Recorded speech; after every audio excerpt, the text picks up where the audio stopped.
Arctic Hobby baasisavut saqqummiuppaa unnuk manna immikkoorluinnartumik ittumik misigisaqassaasi PhD-ngorniat tallimat sassassaput tulleriaarlutillu ilissi naliliisartullu qularunnaarsinniarlusi ilisimatusarfigisatik pillugit kikkunnut tamanut paasiuminartumik saqqummiussillaqqinneqqusaatissаллутик minutsinilu tallimaannarni saqqummiussissapput ilumorlunimi oqassagaanni ilaannikkut ilisimatusarnermu tungasut pikkunaappasissinnaаллутиллу uaguttinnut ilisimatusartuungitsunut paasiuminaasinnaasarput unnummilimаtumани uagut nunarpullu ilisimatusarfiineqartuusugut pingaarnerpaavugut taamaattumik ayugaaniuteqataasut ilisimasatik tamattinnit ilisimaneqalersikkusuppaat PhD-ngornia tallimat piginnaaneqarluartut soqutiginarsaаллутик naleqqussaаллутик aliikkusersuilluarlutillu ilisimatusarnerminni paasisatik pillugit saqqummiussillaqqinneqqusaatissapпут paasisavummi ayugaasoq 50.000 kroninnassаа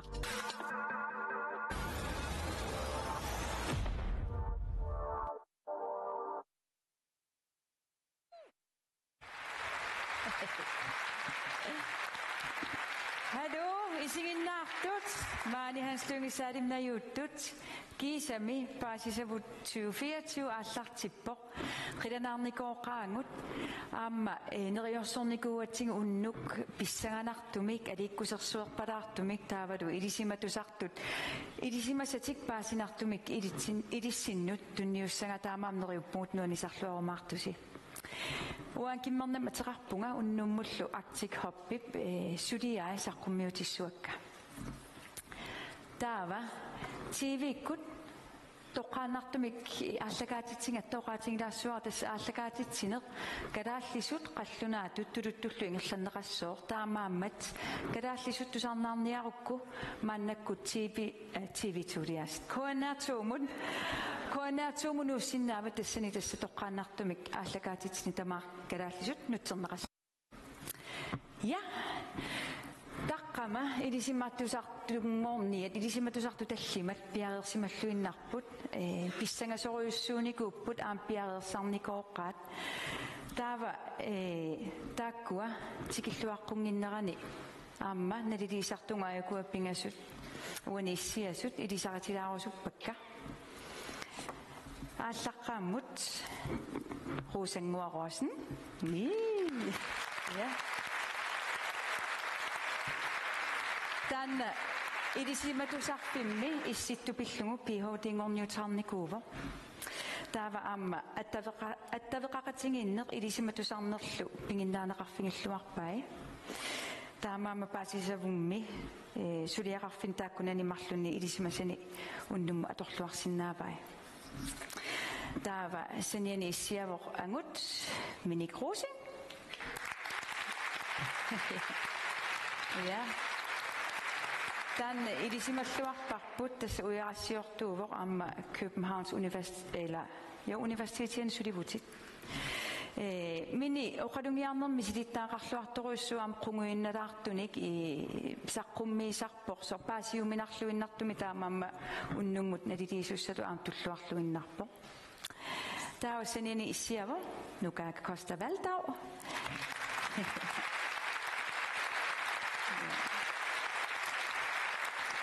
Nukaaka isinginnaartittisartuuvoq aammerinarsortartuuvoq taamaamma nukaakap una saqqummiilluarnissar taavali imma umma attorlugu paasiuminartumik tunniussinis ilisimasaqarfingilluarpaa yes naliliilluarisi okay taava tassa unnummu tastaat PhD-ngorniarnaapittussaavungut kisiaallaqqaammu imma tamatsinnut singinnaartunulleruusanguar illit PhD-ngorniarni taanna nassuyaatigilaarsinaaviusuunersu PhD-ngorniarneq ukiupingasuni ingerlasarpoq kandidaatingorsimagaanni ingerlaqqissutaasinnaassoq tassani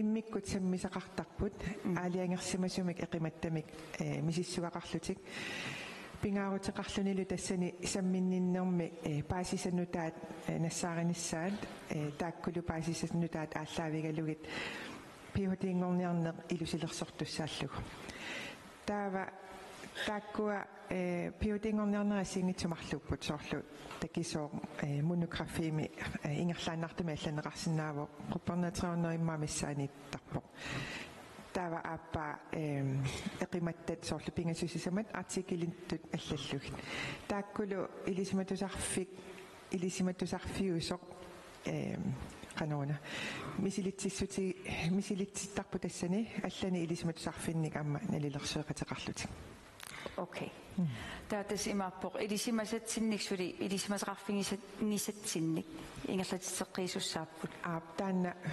пингауатеқарнерпаатуаисигивара сорнутааник паасисаник қаллуинер таавалу таакку паасисат ингерлатеққиллугит паассутиссатуаллану торхак русангуақуинақ паасинақ yes таава тасса ааллартериааннангорпугут унаммисуссарсиуллер эрнинатикиллуаққуссуара таанна Memorial University of Scotland nimi nunattalukatersungaasivianiit PhD-ngorniartuuvo тассааворлу Kirstine Møller илисаритиндера такоққалаариартигу.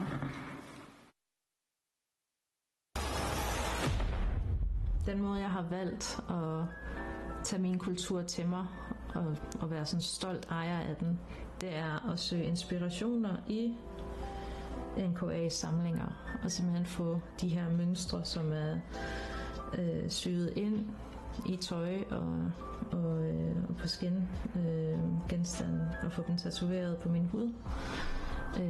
Fordi at det var måden kvinderne de arbejdede på dengang, det var med nål og tråd, og det har jeg valgt, at det vil jeg også have på min krop.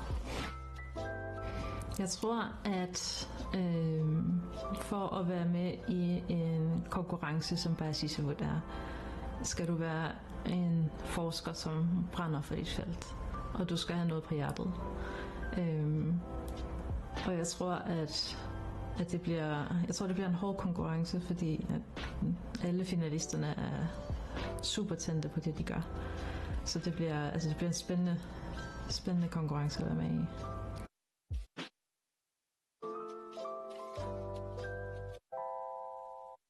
Yes. Tikilluarpusiu Kirstine Møller.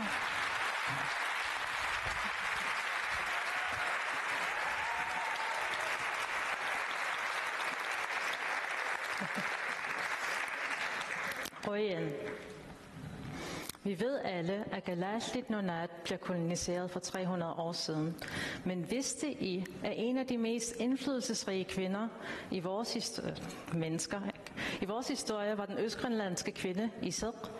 Hendes rejse fra østkysten til Nuuk, ud i verden og tilbage igen, ændrede ikke bare hendes samfund, men har efterladt varige aftryk i vores kultur. Og nu vil jeg gerne dele hendes historie med jer. Den starter med en katastrofe. En koppeepidemi dræber størstedelen af de mennesker, der lever her i Nuukfjorden. Nyheden spreder sig over hele landet, og selvom de er bange, så rejser folk fra især syd- og østkysten herop for at starte nye liv i de rige fangstområder. Frygten påvirker samfundet, og især kvinderne er udsatte. Samtidig er der et væld af norsk-danske missionærer og kolonister i kolonien Godthåb, og den tyske brødremenighed bygger deres mission i Nordsjælland. Mit projekt, Koloniale Kulturmøder, handler om alle disse forskellige mennesker og hvordan deres liv blev ændret i mødet med hinanden. Sammen med en gruppe studerende fra Ilisimatusarfik udgravede vi et hus nede i Nordsjælland for at finde ud af, hvordan deres daglige liv var. Vi fandt ret hurtigt ud af, at husene dernede er anlagt helt specielt på rad og række på grund af en kvinde, nemlig Iseq. Iseq rejser den lange rejse fra østkysten og herop i starten af 1740'erne sammen med sin mor og søster. Hendes søster, Bussimer, bliver hurtigt en del af den her hudiske menighed, men Iseq føler sig ikke hjemme her. Hun føler, at hun har tabt sit hjerte på rejsen. Herrnhuterne er en alternativ til den danske koloni, strikse regler. Ved dem, der værdsætter de fællesskab, og kvinderne har flere muligheder end bare at blive gift. Så da moren dør, beslutter Isilq sig for alligevel at blive døbt. Søstrene hedder nu Sara Busimed og Judita Isilq. I 1747 bliver de nogle af de første Galaslit, der frivilligt foretager den farlige rejse over Atlanten til Europa. I Tyskland føder Sara Busimed en søn, men de overlever ikke. Forestil jer lige, I mister jeres nærmeste familie, og I bliver helt alene i et ukendt land. Det bliver realiteten for Judita Isilq. Pludselig er hun helt alene i et fremmed land. I 1 år bor hun i et søsterhjem i Herrnhut. Et hjem for ugifte kvinder. Søsterhusets fællesskab inspirerer hende så meget, at hun får en vision. Hun vil skabe et trygt hjem for kvinder i Northfleet. Så da hun endelig vender tilbage til Northfleet, insisterer hun på at bygge et søsterhus ved missionen. Et sted, hvor kvinder i tryghed og fællesskab kan leve sammen, uden at være nødsaget til at blive gift eller stå i tjeneste hos andre familier. Hendes vision bliver til virkelighed. Hun overbeviser familierne og lader døtrene flytte ind i søsterhuset. Og derfor bliver de herrnhutiske korfarver introduceret i Northfleet. Lyserød for piger, rød for kvinder og blå for koner. I genkender sikkert farverne fra vores nationaldragt Anorat. Dengang viste kvinderne deres status ved hjælp af hårbånd. Og det var en mode, som hurtigt blev populær blandt alle Galaslit kvinder. På grund af Juditas Isilqs vilje og indflydelse voksede Northfleet fra at være en lille bitte plads med kun omkring 20 mennesker i 1740'erne til at blive en decideret by med over 450 indbyggere i 1765. Over de næste 100 år forsøger kolonien at lokke Galaslit til at vælge dem i stedet for herrnhutterne. De tilbyder nye boligformer og prøver at undergrave Galaslit fællesskab ved at angribe deres kaffeforbrug og hyggelige sammenkomster ved at kalde dem dovne og en trussel mod handlen. Det virker ikke. Galaslit, modstandskraft og medbestemmelse i eget liv betyder, at nye traditioner opstår i stedet for. På billedet bag mig, der kan I se både de farvede hårbånd og en samling af mennesker, der nyder en kop kaffe sammen. Her illustreret af Israel Gormansen fra Sishimyot i 1840. Judita Isilqs historie viser os, at selv i kolonitiden havde Galaslit en stemme i deres egen skæbne. Røjerne op.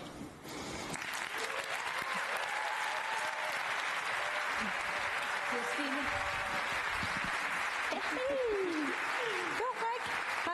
Hvordan har du det? Jeg er så spændt. Yes. Det er så fedt. Det kan jeg godt forstå, fordi nu skal vi høre dommerne. Vi starter med dig, Minik. Hvad synes du om Kirstines oplæg? Jeg synes, det var meget, meget flot. Jeg synes, at dens udgangspunkt i noget, som er det vigtigste i Grønland, det er historiefortællingen. Og det var hendes egen historiefortælling, som gik et par 100 år ekstra tilbage i tiden, men fik inddraget os alle sammen i den historie. Så det var ikke en afrapportering af et forskningsprojekt, men det var en smadret god historie om, hvem vi er og hvor vi kommer fra. Så det er en måde at gøre det på. Ja. Et spørgsmål mere. Nugaga. Synes du, Kirstine, hun formåede at nå ud uden for forskningsverdenen, hvor en måde, som vi kunne forstå? Absolut. Også det der med, at hun inddrager netop farverne og nationaldragtene, hvor farverne stammer fra herrnhutterne og hårpragten og sådan noget. Jeg synes, at det var fangende, om at kunne mærke, at hun selv elskede historien om Isilq. Og det smittede meget af. Røjerne. Kirstine, nu kan du gå ind og slappe af. For der tror jeg så mere til. Flot. Ja. Der ser du, under misorsiuller, sakkummererbo. Abeqoti saqarusi isinginnartunut amma ilissimani issiasunut. sms'er sinnaavus i 26 27 00 imut. Kirstine saqqumiussa tungasuma apeqqutisseqarussi amma ааллакаатитсинер ингерланерани унаммисунутаманут апеққусиисиннааvusi налингиннаасуми акеқарпор тамарми саққуммеерерпата апеққутит туллуарнерпаасут апеққутингиумаарпакка yes таавалу исигиннаартунутивик кут оқаатингеққилаассуаруна ааллакаатитсинер тусаасиннаасасситут қаллунааттут калааллис тулуттуллу аамингерланнеқартуссаа таамааммат калааллис исигиннаарусуккуссиук куанаатсууми тоққааннартумик нутсернеқарпоқ окей таава тасса унаммисуссаақ илисиматусартортуллиатигиссиннаангорпарпут таанналу илисиматусарфимми пихутингорниутеқарпоқ тааннаатеқарпоқ Mia Møller илисаратиннера такулаариартигу.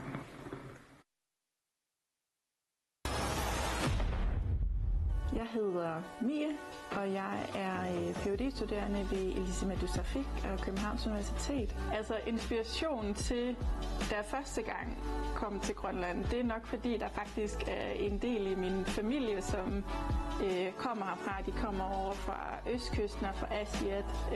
Så kan man sige, hele min barndom har jeg jo altid hørt utrolig meget om Grønland. Og så da jeg var medicinstuderende, der fik jeg chancen for at få sådan et kort ophold, faktisk i Asiat, også på hospitalet, hvor jeg tog derop en sommer sammen med min kæreste, og så tror jeg, at vi bare lynhurtigt forelskede os i landet og i folket, og tænkte, at det var vi have mere af. Så lige så snart jeg var færdiguddannet, så søgte jeg job heroppe, og fik job i Nuuk, og så har vi været her lige siden. Jeg kan rigtig godt lide for det første at arbejde i Grønland. Jeg elsker de her små arbejdsmiljøer og det her samfund, hvor du ret hurtigt kommer ret tæt på det, som du arbejder med. Der er ikke så lange distancer mellem, når du sidder som Ph.D.-studerende og den befolkning, som du egentlig gerne vil vide noget mere omkring. Ja, Tigilluaqqusиук Mia Møller.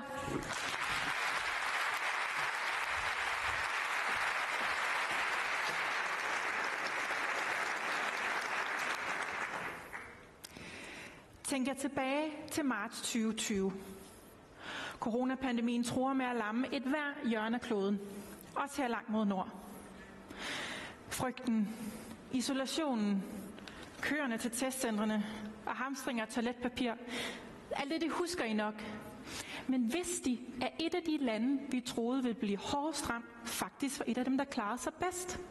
Og det land, det er Grønland. Jeg er læge her i Grønland under corona, og vi frygter det værste. Vores sundhedsvæsen det er sårbart, og befolkningen er spredt ud over store afstande. Det er svært at hjælpe alle. Vi forventer derfor en bølge af rigtig syge patienter. Men der kommer ingen. Det værste, det sker aldrig. Selv da corona senere hen får fat i Grønland, er der ingen, der skal i respiratorbehandling. Og kun 11 dør i løbet af de første 2 år. Så hvorfor gik det ikke, som vi frygtede?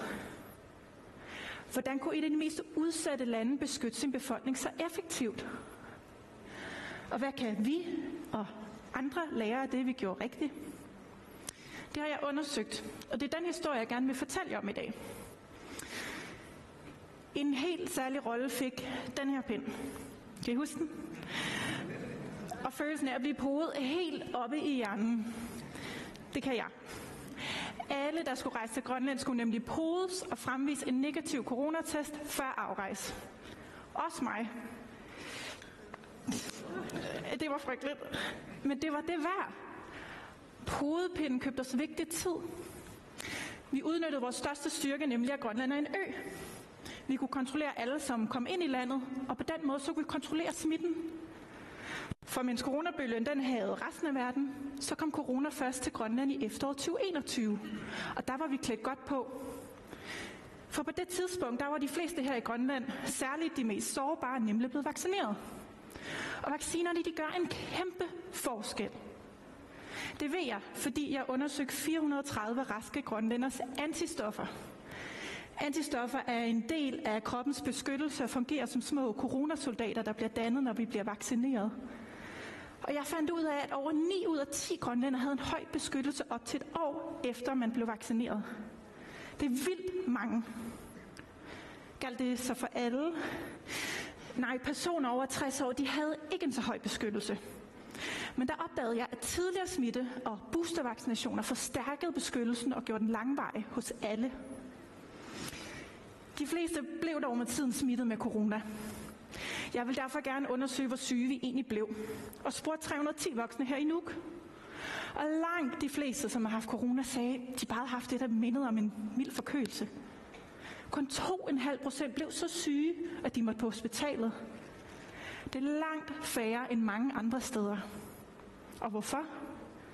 Her kan vi igen takke vores vacciner og vores podepinde. Podepinde hjalp med at holde corona ude så længe, at det var de mildere varianter, som kom, og sammen med vaccinerne gjorde de os ikke lige så syge. Det betyder dog ikke, at corona ikke efterlod nogen spor. Jeg ved, at der måske sidder nogen derude, som stadig føler eftervirkningerne af corona. Min forskning viser nemlig, at der er større risiko for senfølger, når man har været smittet. Og jer må vi heller ikke glemme. Måske sidder jeg også nu og tænker, altså hvorfor er det egentlig, vi skal høre mere om corona? Er det ikke over? Og det er rigtigt, at corona det er ikke længere en sygdom, som truer vores samfund. Verden har vendt sig til en ny virkelighed, hvor corona er vores sambo. Men det er vigtigt at se tilbage på det, vi har lært. Det er vigtigt, fordi vi skal lære mere om den her sambo. Og vigtigere endnu, så skal vi forberede os på den næste pandemi, som vi ved kommer en dag. Og Grønlands erfaringer kan være en vejviser, sådan så vi fremover føler os bedre rustet og ikke igen befinder os på så usikker grund. Så hvad kan vi lære af pandemien? Hvad kan andre lande lære os? Vi ved nu, at tidlig indsats er altafgørende for at kontrollere smitten. Vi testede alle, som skulle ind i landet, og det virkede. Vi havde effektive vacciner, og de beskyttede os. Grønland gjorde det virkelig godt under pandemien. Med få, men kloge tiltag. Og verden er godt nok stor, men jeg vil faktisk våge på at kalde Grønland for verdensmester i corona. Kujanak.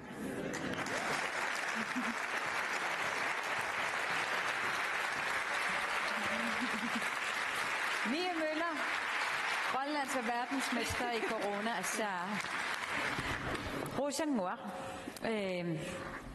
Kunsten er jo at gøre noget, at forklare noget, som er svært at forstå på en måde, som alle kan være med på, uden at gå på kompromis med det videnskabelige. Klarer Mie den opgave? Helt klart. Jeg troede aldrig, jeg ville høre en god historie omkring corona, men det gjorde jeg i aften her. Du var rigtig god til at fortælle den gode historie omkring din forskning, men også hvordan vi var dengang i 2020 med test, og hvor du viser din podpind.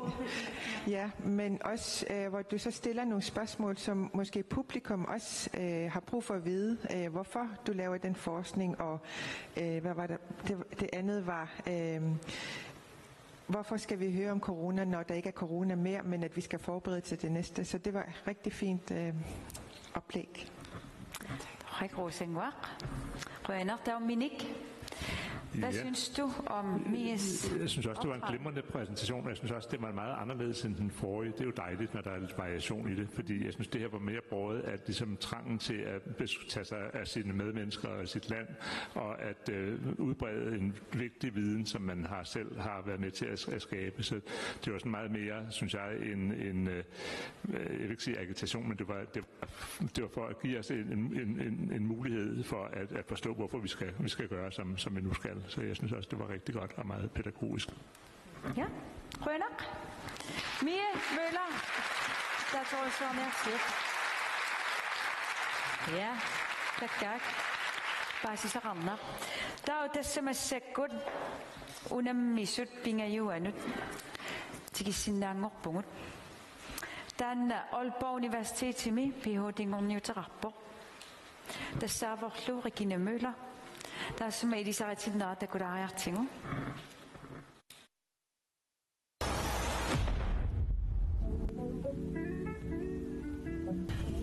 Isartumiinni iqqaamasanni nuannernersaat ilarivaat isortumi piniartorsuarlu umitsiaqqamik angalaaratta isortup imartaani sikoqartumi nannunik alakkarterilluta qililukkanillu taanna eqqamasanni nuannernersaat ilarivaat paasisavummut peqataanisannut qinnuteqarsimavunga paasisavat aqqutigalugu nunatsinni siammasissumik ilisimasissarsiorninni paasisakka kalaaleqatsinnut angussinnaarussullugit uani pingaarnertut aamma oqariartuutiginiarpaqa PhD-lianni takutikkusukkakku nunatsinni ineriartornermut isiginnittaaseq ataasiinnaangiimmat tamatta nunaqqatigitut ataasiussutut isigaluarluta uani aamma takutinniarpaqa ineriartornerup tungaatigut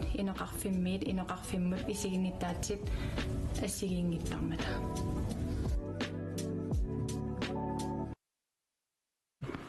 Ja, tigilluaqqusiuk Regina Møller.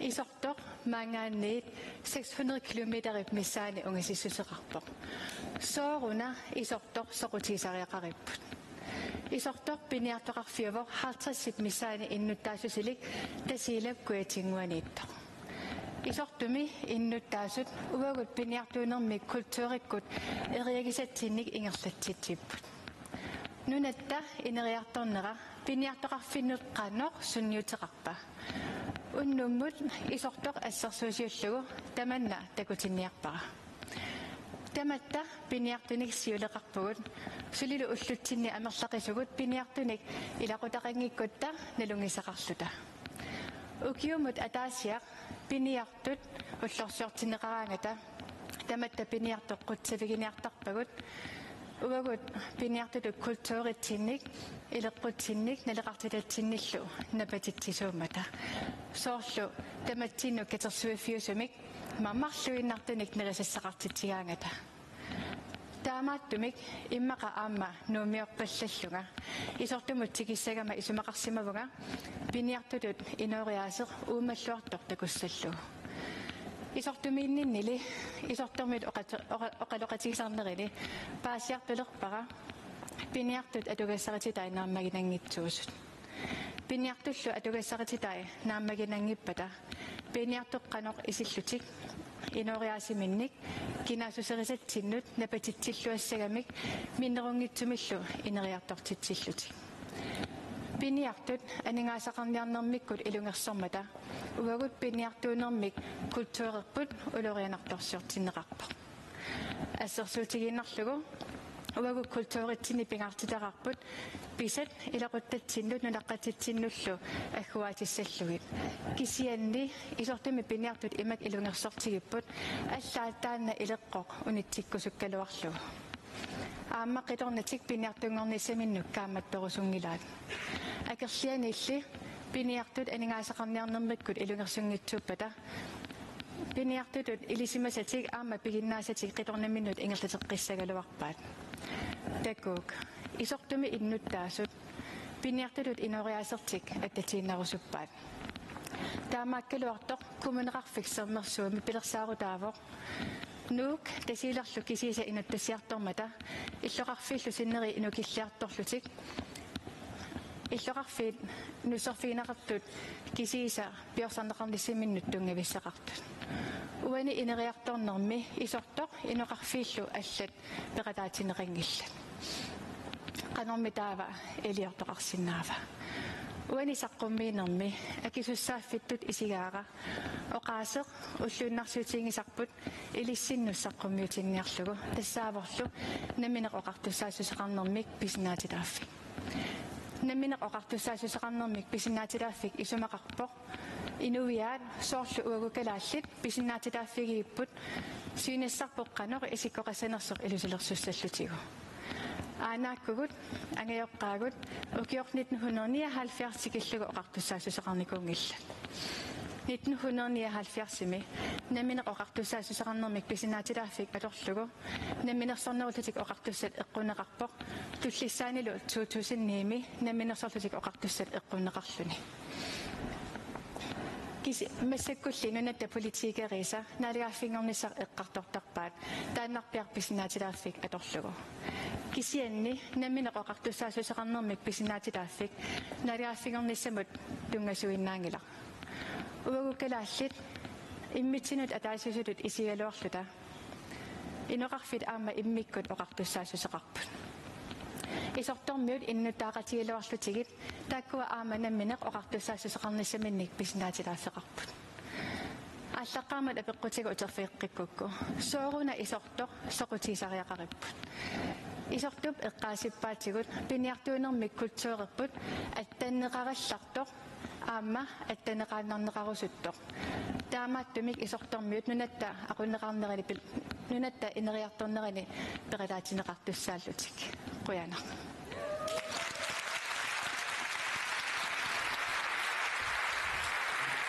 Regina Møller. Hallo, misigisimavin. qilanaarnikullang pissanginikуулlangalu kiisamsaqqummiigama assut ilorrisamarpunga taava naliliisartoqanu sumaqarnersu aperilaassuangut uruusanguaq ukku ilisimatusarfingisani paasinartumik Regina ingerlateqqippaa Ja, Regina qoyana imaattoq malunartoruissuuvu uummatеқарфиалуусаққуммиисоқ имаат исортуми оқалоқатигисимасани тааккуамисигисаат ааллаавигалугит уна мисиссугинеқ ингерланнеқартоқ аамат нуаннаривара исорнарторсиуерпалаалаартумини пеқарлуни уна мисиссуини ингерлаккаа уку исортуми пиниартут эққарсаатигалугит мисиссуинеқ ингерлаппасиммагу нуаннаривара тааннарта qøna nukaaka Regina saqqummeenera qanersunniuterarluarpa ассориуссаа атторсиппунга имаатто аама исортормиут qanona oqaasеqartillungit ila qanoqassu ya oqaasеqarti nipaatu saavarpu isortormiut ila oqarneratut naivaqarfi assiingittut ila qanona nammineq oqartussaat qanona allappaat oqaaskusaneqqinnaartoq nammine oqartussaatitaafittut pisinnaatitaaffigu ila taakkua assorsua uummatеқарфигаа малунгаара уаннул аама апууллуарлуни паасинаққиннаартумик пингаарутера оqaатитит қуяна Regina qønaruissuaq taamat saqqummiisinnaangavit qena attaateruissuarniarsiuq Regina Møller ja tässä unnuk sisuunginnarpoq TV ikeqqammingukku oqaatigilaarsinnaau taspaasisavut 2024 ingerlakkatsigumaannalu unammisut pingassut saqqummeereerput sulilumarluk amingaatigaangut tassalu apeqqutissaqarussi ukununga ilisimatusartunut 262700 SMS-serlusi apeqqutеқарсиннаавути таава тамаасасаққуммеерерпата тамармиксаққуммеерерпата туллуартуник apeqqutеқарумаарпугут таава тасса туллингуутто скотландимингаанниитсикиппо маанга нунатсиннут саққуммииарторлуни таанна PhD-ingorniutini University of Edinburgh kimisuliarivaa тассааворлу Locus Jane таассума илисаратиннера такулаартигу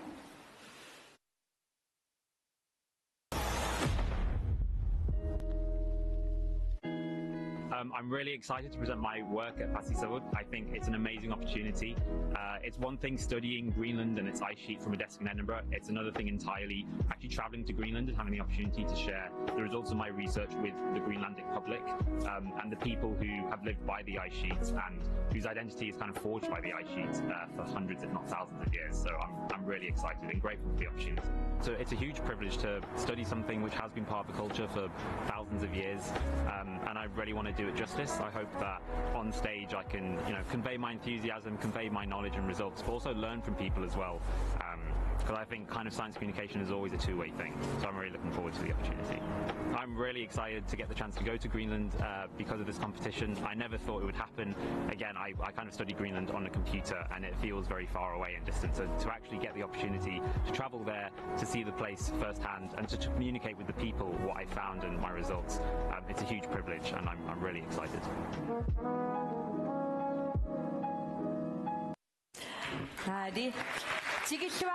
Please welcome Lucas James.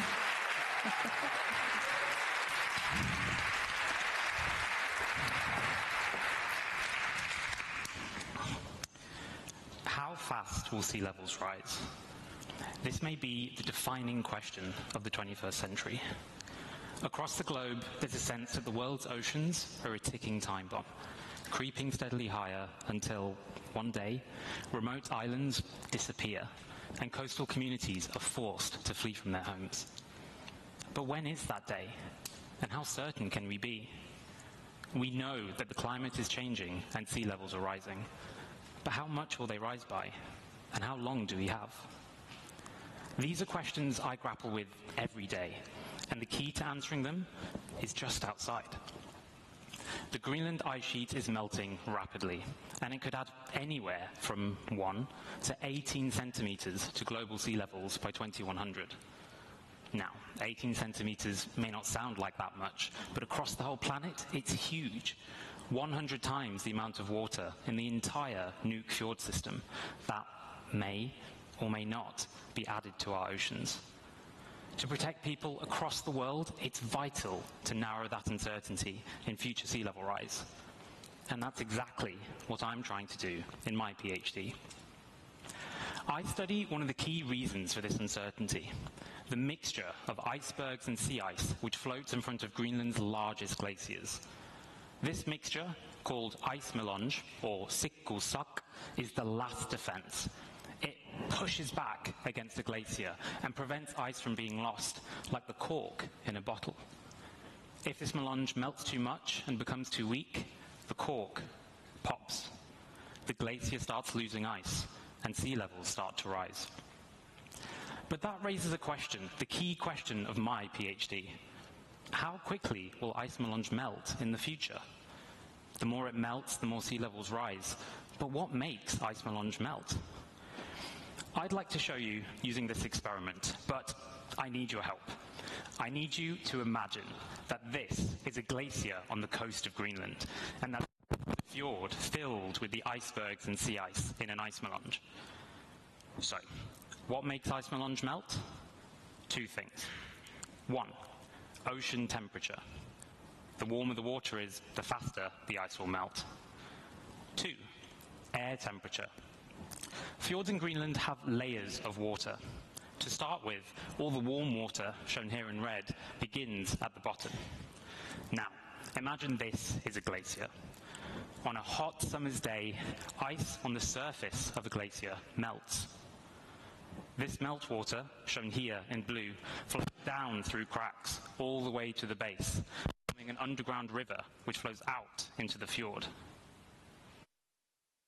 This lighter glacial meltwater then rises and mixes the warm water all around the fjord. Just as stirring a cup of coffee helps the sugar dissolve faster, this mixing process makes the melange melt more quickly. The hotter the air temperature, the more meltwater there is. That means more blue water goes down the funnel, which means more mixing and more melting of the ice melange. In my PhD, I do experiments like these, but on a computer, to figure out how rising temperatures will affect the melting of the icebergs and sea ice in an ice melange. On a computer, you can change the temperature with the click of a button, and so I can simulate thousands of possible futures to understand how ice melange will change in a warming climate. My results show that the thickness of an ice melange is very important. If air temperatures go up, then as we've seen, more warm water gets mixed around the fjord, and that means a thin melange floating near the surface melts more quickly. If ocean temperatures go up, then a thicker melange melts more quickly. My ultimate result is actually an equation that describes how quickly ice melange melts as temperatures rise. This equation is like my little piece of the jigsaw puzzle of how climate change will affect our planet. Other scientists can use my equation to improve long-term climate models and eventually do what we set out to do, narrow that uncertainty in future sea level rise. That might be where my research ends, but it's only the beginning of the bigger story. What happens as a result of the science is not just for governments and politicians, it's something everyone should care about. The fight against climate change is a fight we must all engage in. Atäätsimut sarmaswak nunaswaslu paarisigu. Kuyanak. Hey, Lokesh, Jane. It's over. Yeah.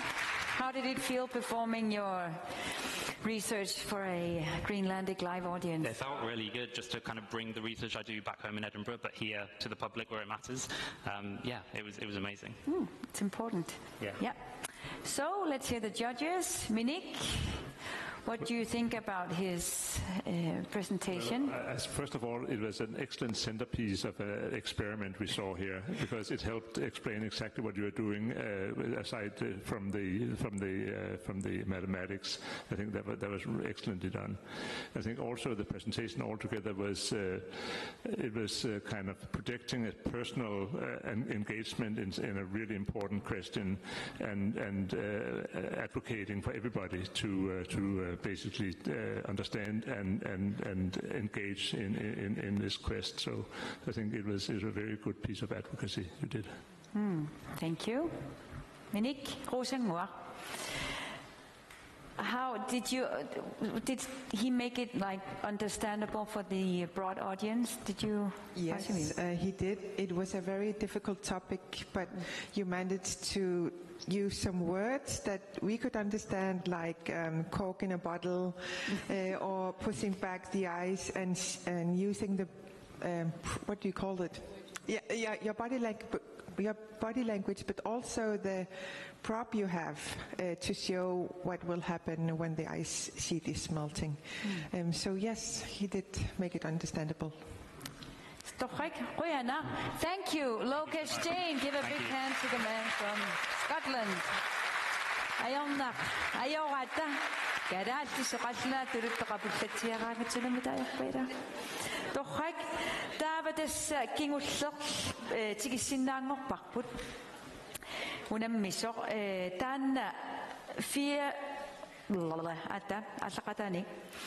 Tassuma PhD-ngorniani Københavns Universitetiani Royal Greenland Suderatsingadungu Sudiariva.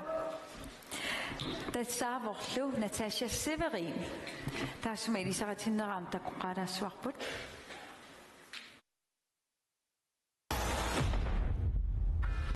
Hvordan ender man som dyrlæge med at forske i fladfisk?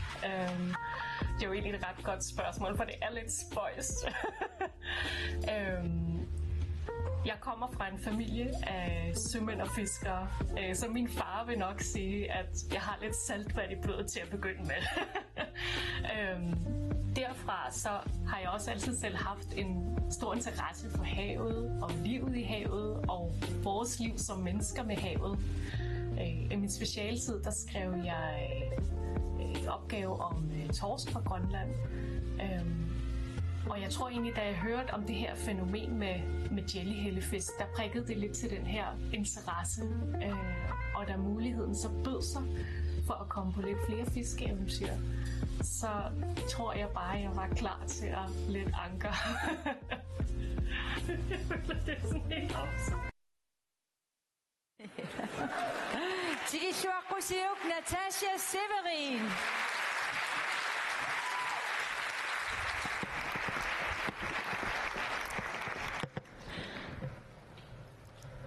Jeg har glædet mig til at tale om verdens fedeste fladfisk, hellefisken. Også selvom I allerede kender den meget bedre, end jeg gør. Men har I nogensinde set eller smagt en jelly-hellefisk? Jeg vil gerne bede jer om at lukke øjnene. Forestil jer nu en dejlig røget hellefisk foran jer. Den røde duft og tanken om den søde umami-smag får mundvandet til at løbe, og I glæder jer til første bid. Men når I får fisken i munden, er der noget galt. Smagen er flad, og kødet blævrer som en vandmand på tungen. Det er den oplevelse, man får, når man får en jelly-hellefisk på gaflen. Og I må gerne åbne øjnene igen nu. Men hvorfor forsker jeg i jelly-hellefisk? Så med alle gode videnskabelige mysterier, så starter det med spørgsmål. Da jeg første gang så en jelly-hellefisk, så begyndte jeg at spørge, hvad er jelly? Hvorfor er det vigtigt for Grønlands fiskeri? Og hvordan kan man undgå, at jelly-hellefisk havner på den forkerte tallerken? De 3 spørgsmål skal guide os gennem de næste minutter sammen. Første spørgsmål. Hvad er jelly? En hellefisk har normalt hvide, saftige fileter. Det har jelly-hellefisk ikke. Deres fileter er gennemsigtige og vandede. Vi ved ikke hvorfor, men vi ved, at jellyfileter har den her blævrende konsistens, fordi de har et lavt indhold af fedt og et højt indhold af vand. Det har vi nemlig målt. Hvorfor er det vigtigt? Spørgsmål 2. Hellefisken er måske ikke den kønneste fisk i havet, men hvad den mangler i udseende, leverer den i kvalitet. Grønland har en lang tradition for at spise og fiske hellefisk, og er verdens største leverandør af den her grønlandske delikatesse. Men det er ekstremt svært at finde og frasortere jelly i de store fangster, og derfor opdages de ofte sent. Og det er skidt. Tænk eksempelvis, hvis du havde været til søs for at fiske hellefisk. Du har renset og pakket fisk i ugevis, og nu er det blevet juletid. Du har en fisk med hjem, der skal syltes til familiens julefrokost, og alle glæder sig. Men når fisken er fileteret, så er den helt smattet, og julehyggen er ødelagt. Forestil jer så samme scenarie, men i stedet i et hjem i Kina, hvor mange hellefisk eksporteres til. Man forventer noget lækkert, når man køber grønlandsk hellefisk. Og jelly bliver bare en kedelig kulinarisk oplevelse. Og oven i det, så alle de ressourcer, der er gået til fangst, pakning, transport og salg, er de spildte, når fisken ikke opdages i tide. Hvad pokker kan man så gøre? Sidste spørgsmål.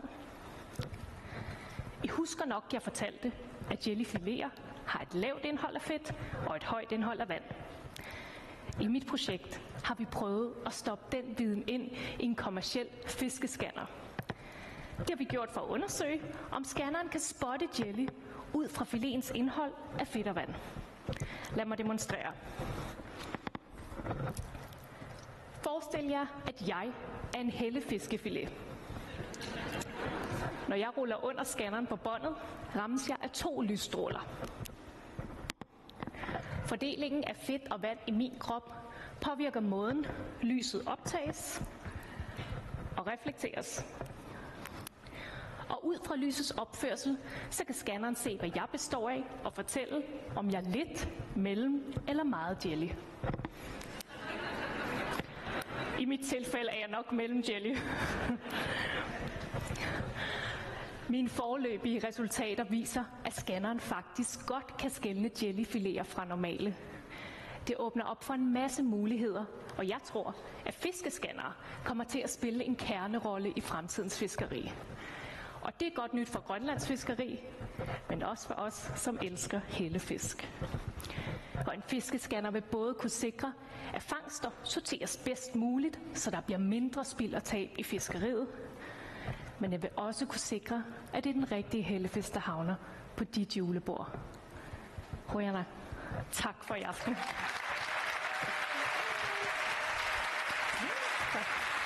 Natasha Severin. Tak.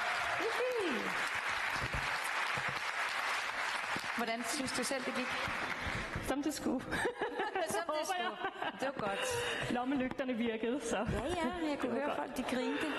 Men ikke. Hvad siger du til Natashas oplæg? Jeg synes, det var jo fantastisk flot, og det var skægt, fordi at der var jo rigeligt med kropssprog og mimik, som er en god ting. Og så synes jeg, at den tog udgangspunkt i et meget anvendelsesorienteret og et væsentligt samfunds, kan man sige, element. Så det var god formidling, men det handlede også om noget, der var i den sidste ende super anvendeligt og anvendelsesorienteret, og det er jo lige så godt som de store spørgsmål i verden, så det var rigtig flot. Ja.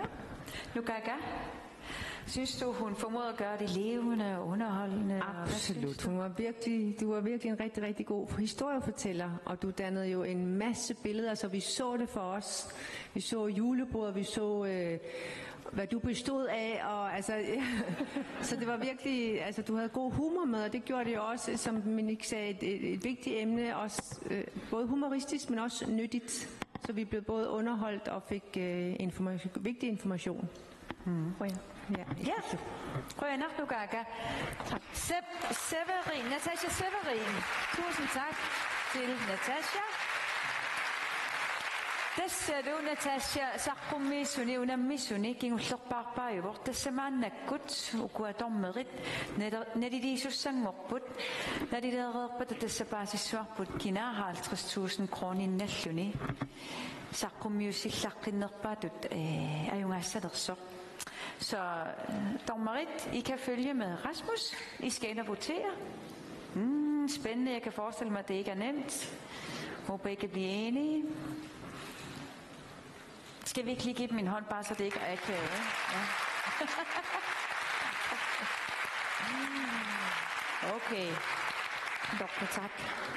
Der er jo disse asarteqarat ukua ilisimatusartut piarersangaatsiarnikuussut der er disse ataatimoqqaarnikuupput bootcampernikuupput sungiusarnikuupput tassangaannillu takusaqqaalaassuungut.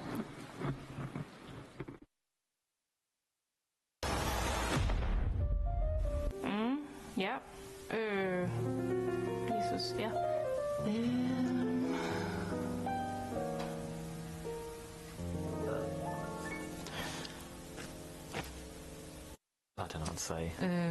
Jeg hedder Kirstine Møller, og jeg er rigtig god til at fordybe mig i ting.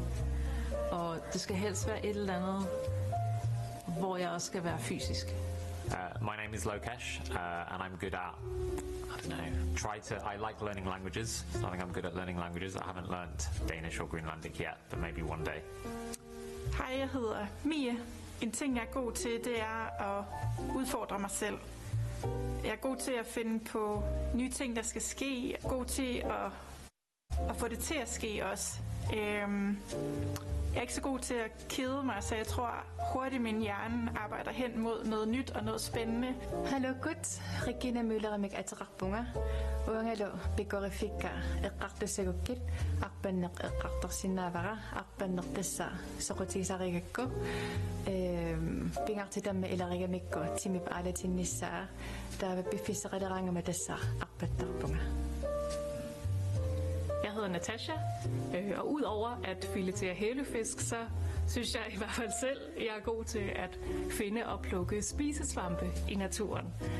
Det er en hobby, jeg deler med min kæreste, mine venner og familie, så vi er tit afsted i naturen for at prøve at se, hvad vi kan finde i mosset.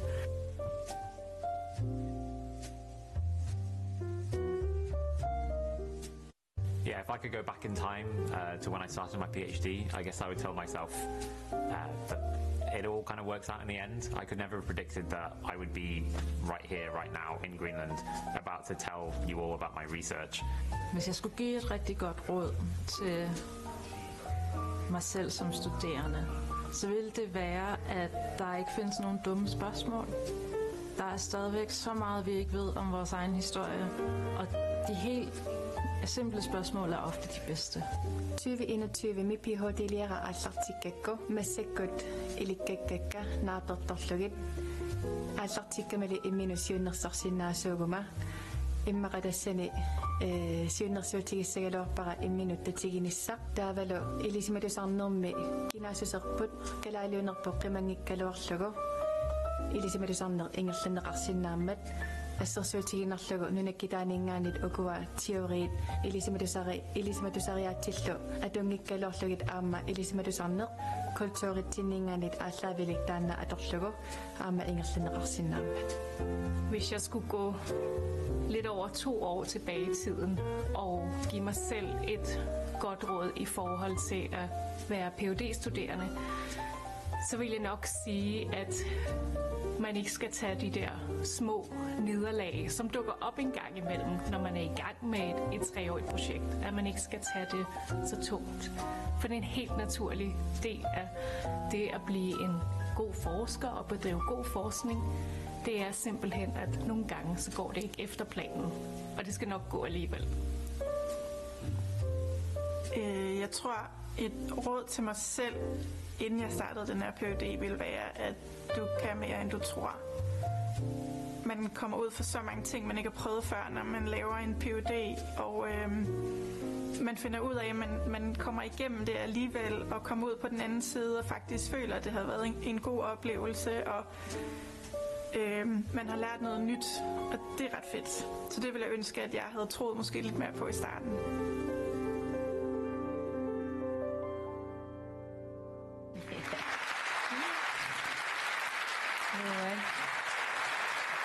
Ja, tässä kun sinä se situt maani PhD-ngorniat isiaqatingivakka assorsuarlu eqqisissimalluarpasipput saqqummeeriariaramik siger nu sidder jeg her med jer og nu skal jeg ikke præsentere mig, I kan bare slappe af, fordi nu skal vi hygge os lidt og besvare nogle sms'er, som folk har sendt ind, og der er kommet mange sms'er. Regina siulliukkusuppakkit illit sommitavan ilpingaartissimaviu isortormi innuttaasut sudaqatingissallumi tässä PhD-lianni aaliingersimavang isortormiut isiginnittaasaat saqqummiunniarlugit aammatakutinnniarlugununatsinni tässä sorluvidiuma aqarninni ineriartorneq ataasiinnaangimmat aamma ineriartorneq allatiguppaasineqarsinnaammat assersuutiginnarlugusoorlu isortumi ila piniartulut inoriaasertik taanna attatiinnarusuppaat ааллуллугу инеқарфертик қиманнагу таанна илаатигут такутинниарлугу PhD-лиа аама ингерлаппара. Ja. Regine. Nej, Kirstine. Jeg er simpelthen sådan dårlig. Nej, Kirstine. Hvad er din personlige motivation til at fortælle om inuiternes historie? Den kommer af at vokse op i en skole, hvor vi ikke hørte om vores egen kultur. Og blive voksen og begynde at undersøge de her spørgsmål, som vi er vokset op med.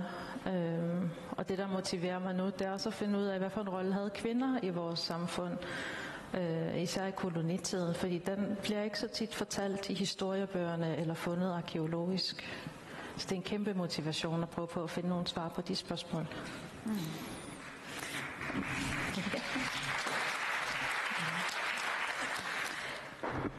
Mie, corona, det er jo noget, vi alle sammen har følt, og det har vi nok haft på kroppen. De der mundbind, altså hjælper de virkelig? Ja. Altså, ja. Ja er det korte svar. Ja, hvis det bliver brugt rigtigt jo. Det er jo lige det. Ja. Og hvorfor har det været vigtigt for dig præcis at skrive om det her?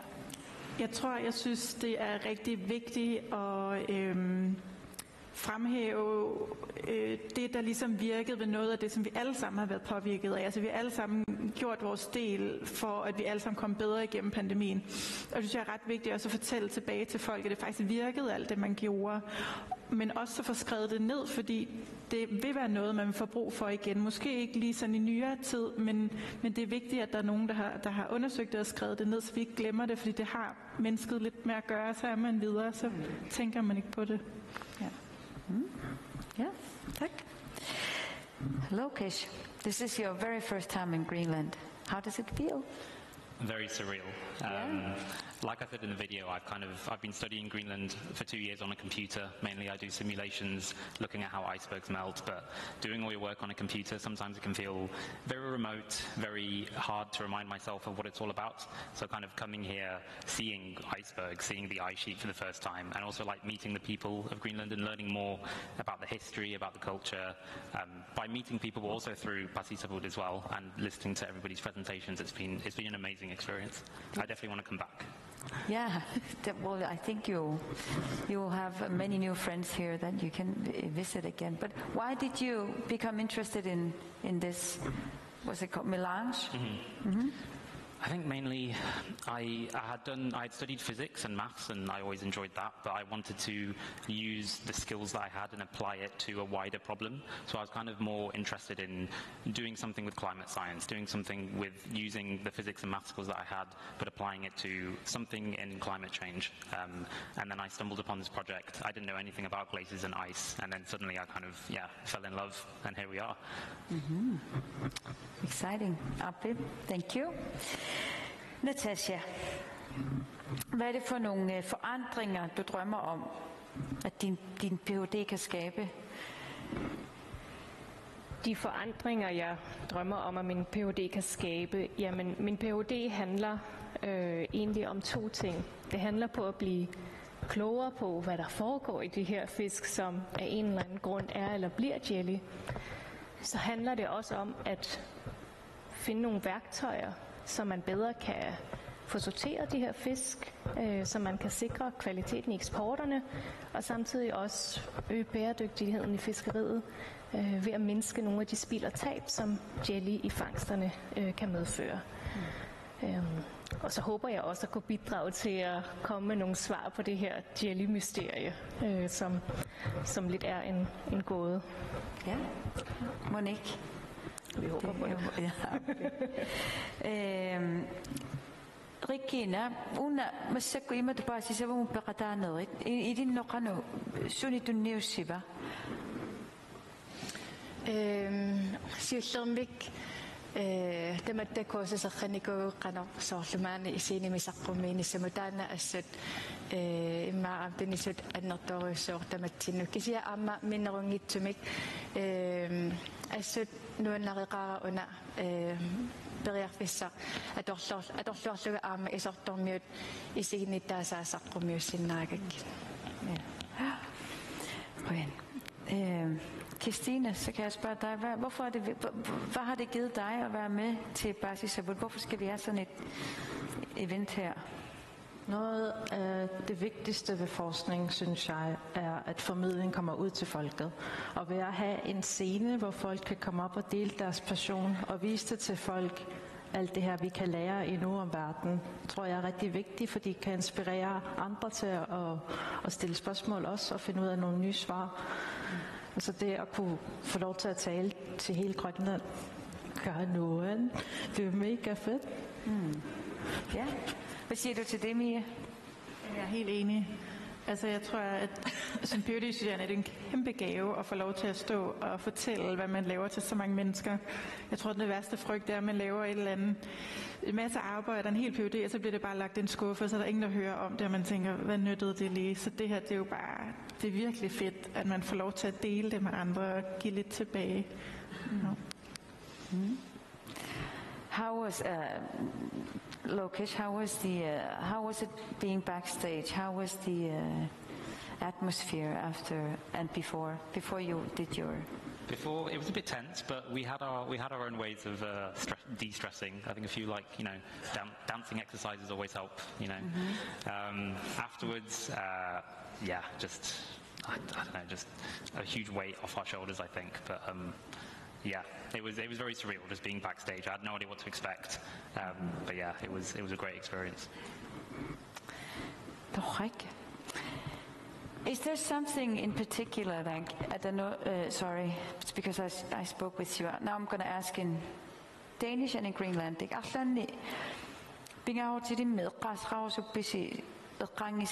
der noget sådan, hvor I tænker, det her det fik jeg ikke sagt, som hvor I bare tænker, nu har I en mulighed for...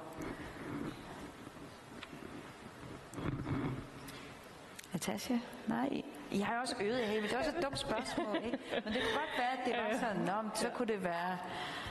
Fisk er fedt. Altså, langt de fleste hellefisk er ikke jelly, så I skal altså ikke være bange for hellefisk. Ja, vil I sige? Er I tilfreds med oplevelsen i aften? Og... Godt. Ayung i dag. Præcis nu er der gået 9 minutter om 10 sekunder, og jeg siger tusind tak til jer, Rønner Røsør, uden I siger, der er ingen næstøvsig. Bekrydninger, der må ikke ned af personer, så retter I bliver bare siddende her, fordi nu skal jeg lige over og snakke med en gæst, vi har herovre.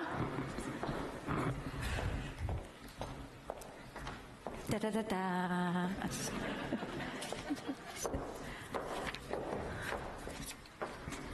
Ja, vi kan i personer, Sarah.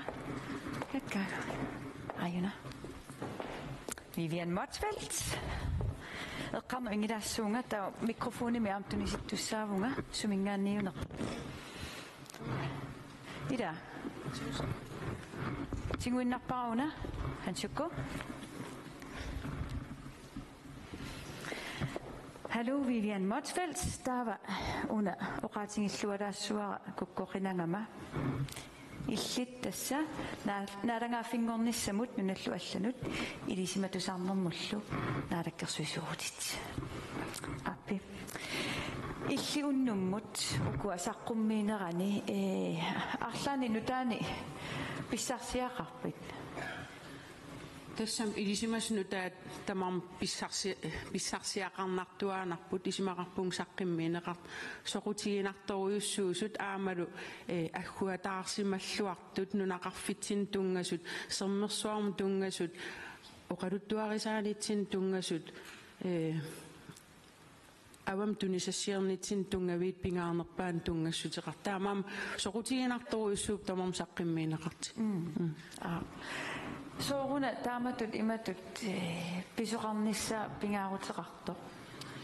Tas isimaqarpung tulluusimaanartoruussuusoq iniviaqatigit amerlangilagut kisian ukiinnu taani ilisimatusarnikkut naamassisart qaffakkiartorput taanalu iniviaqatigit nukittussusaanut Pizzaasim sunne qatigiinermut annertoruissuarm isimaqartaamaam ulloq una nalliuttorsiirfittaasassaaula iniviat ilisimasan pigisaqarneq ineriartertitsineq aamalu kinguaasan tullinguutunut pizzaanerisimi ikaarsaariarnissam ilisimat sanik inerisaantaan iniviaqatigit pingaaritileruissuu.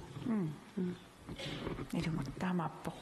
Ta apaqutissaakkingulleq ukununga ayungaaniuteqataasunut kalaallunaa pilluu paasisamminneqanoq atuinissaannik siunnersoorsupping.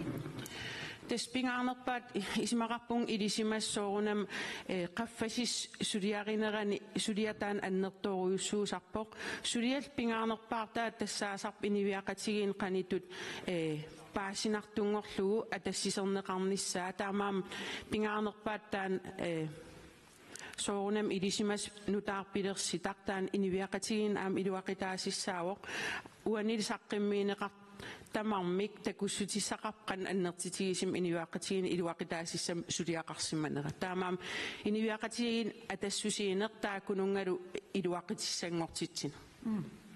Ja, Vivian Motsfeldt, Rønner Røsør, ilisimatusarnermaalakkersuusoq. Ja.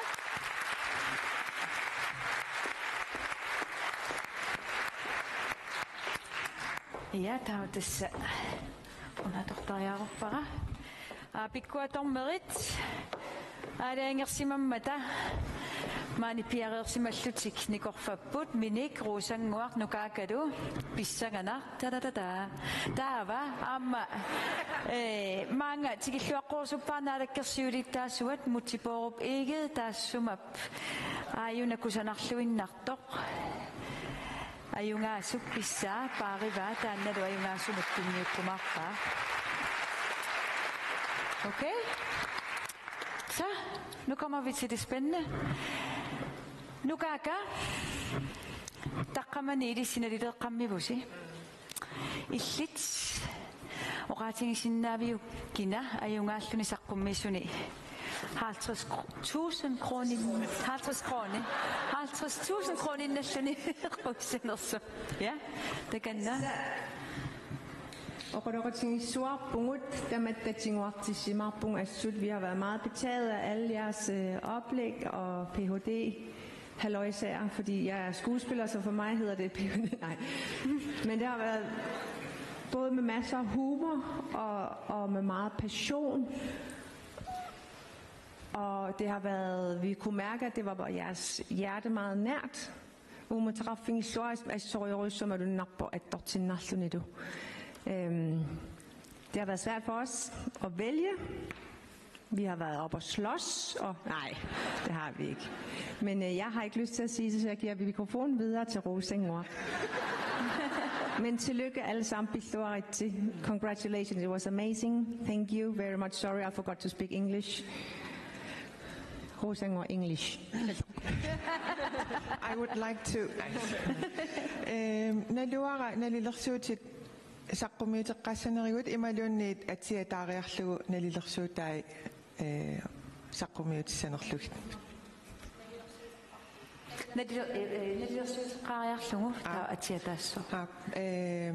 Som Nugaga sagde, var det en meget, meget svær valgkamp, vi skulle tage. Men det, der gjorde indtryk på den vinder i aften, var, der var meget empati. Man kunne mærke vedkommendes tro til den her PhD-afhandling. Ikke at de andre ikke gjorde det, men man kunne bare mærke den her følelsesmæssige også, hvad siger man, men ikke, ja, engagement.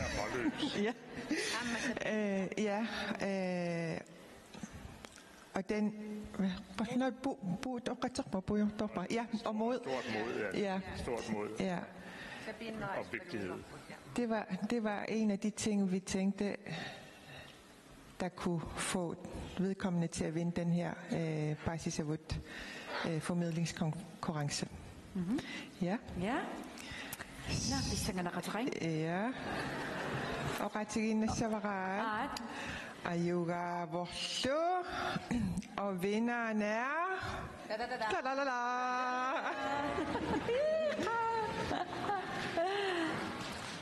Regine Møller. Hey! Der ser du Basisavut 2024 med Ayungabo. Regine Møller! Ayunga, vi sætter lidt til konkurrence. Ayunga, vil I sætte det? Vil I svare? Højana. Kækkere. Ja. Bare så sakke søg. Regina, vil du suarit? Hvad der suarit, Tingo? Regina Møller. Det er ligesom, at du sammen om den her junge avor. Højana. Kan du mig sige mig vidt? Jeg synes, du bare der suarit. Kan du mig sige mig vidt? Estupaa saqqaqaaga eqqarsaatigipallaarsimangila ayugaassalluga taamaallaat pingaartikkakku siinimpukarnissaq taavalu paasisakkapillugit taakkua saqqumiunnissai saqqumiulluarsimaqigakkit ayungaavutit taamamneriuppunga ukua aama torluarumaaqritsit aama siunissami ilisimatusarnerit taanna inuyaqatinginnut apulluarnissaa nikkissaappakit. Okay. Ja. Og tusind tak til alle de andre deltagere. Thank you very much for coming here. De har gjort et rigtig, rigtig godt stykke arbejde. Vi har været underholdt, og vi har virkelig fået meget at lære i aften. Thank you very much. Og ja, dommerit, Ryanak. Mutseruinaruyussuaq ayungaasumutunniusiartorsinnaangavit taamaasilluta tassa aallakaatitineq maanga killippoq ruinaruyussuilis isinginnaariarassi tapiisunut sponsorinut ruinaruyussuaq tapiingassi taavalu aam ilis isinginnaartut ruinaruyussuaq unnummut peqataangassi Ruyanak